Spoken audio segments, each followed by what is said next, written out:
नमस्कार, मी Vilas Patil. Scams and reality चॅनलमध्ये आपले स्वागत आहे.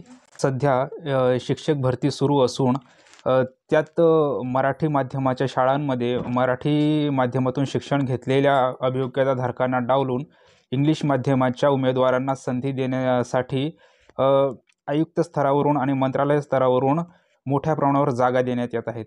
या विरोधात मराठी माध्यमातील विद्यार्थी किंवा अभियोग्यताधारक एकवटले असून गेल्या अनेक दिवसापासून पुणे येथे शिक्षण आयुक्त कार्यालयासमोर आंदोलन सुरू आहे. पण तरीही आयुक्त सूरज मांढरे यांनी या आंदोलनाला दाद दिली नाही आणि काल म्हणजे बुधवारी इंग्लिश माध्यमाच्या मुलांनी एक दिवसीय आंदोलन केले, तर लगेच त्यांच्यासाठी एक पत्र काढून त्यांनाच कशा जास्तीत जास्त जागा मिळतील यासाठी त्यांना न्याय देण्याचा प्रयत्न केला.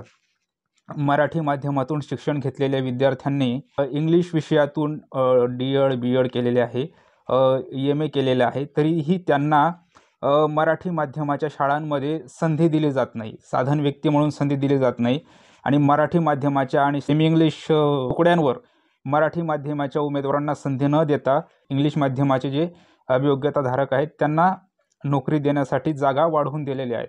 हे सर्व प्रकार नियमबाह्य असून या विरोधात पुणे येथे सध्या आंदोलन सुरू आहे. यात जे इंग्लिश मीडियममधून शिकलेले अभियोग्यताधारक आहेत त्यांना 60, 70, 80 असे गुण आहेत अभियोग्यता परीक्षेमध्ये आणि जे मराठी माध्यमातून शिक्षण घेतलेले उमेदवार आहेत त्यांना 130, 120, 110, 140 असे गुण आहेत. तर गुणवत्तेनुसार भरती न करता इंग्लिश माध्यमातील लोकांना नोकऱ्या देण्यासाठी 60-70 पर्यंत खाली मेरिट जाण्यासाठी आयुक्त स्तरावरून आणि मंत्रालय स्तरावरून प्रयत्न करण्यात येत आहेत. खूप जोरदारपणे हे प्रयत्न सुरू आहेत. मराठी माध्यमाच्या अभियोग्यताधारकांना जास्त गुण असूनही त्यांना जागा देण्यात येत नसल्यामुळे त्यांची गुणवत्ता डावलून कमी गुण असणाऱ्या इंग्लिश माध्यमाच्या उमेदवारांना नोकरी देण्यासाठी शासन प्रयत्न करत आहे. या विरोधात डी.एड. बी.एड. स्टुडंट असोसिएशन, युवा शैक्षणिक सामाजिक संघटना आणि अशा अनेक शिक्षक भरतीतील संघटनाशिवाय आम आदमी पक्ष, राष्ट्रवादी वगैरे सर्व स्तरावरून मराठी माध्यमाच्या मुलांना संधी द्यावी म्हणून आयुक्त कार्यालयासमोर आंदोलन सुरू आहे.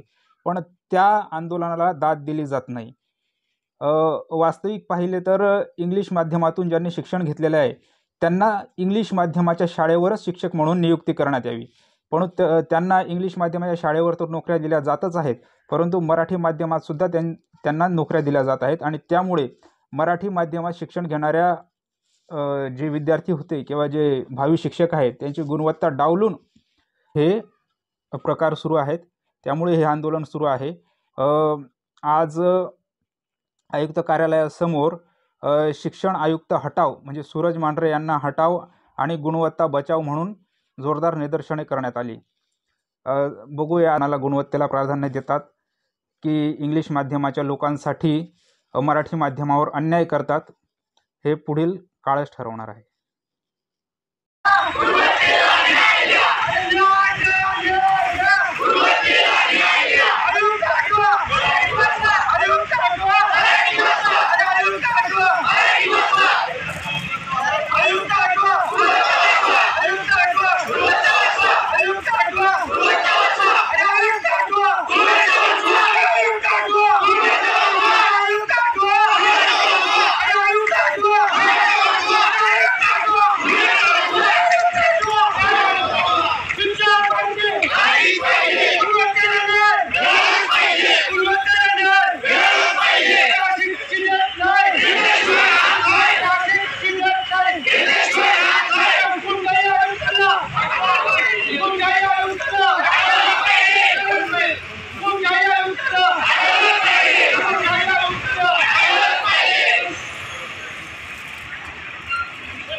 सामाजिक न्याय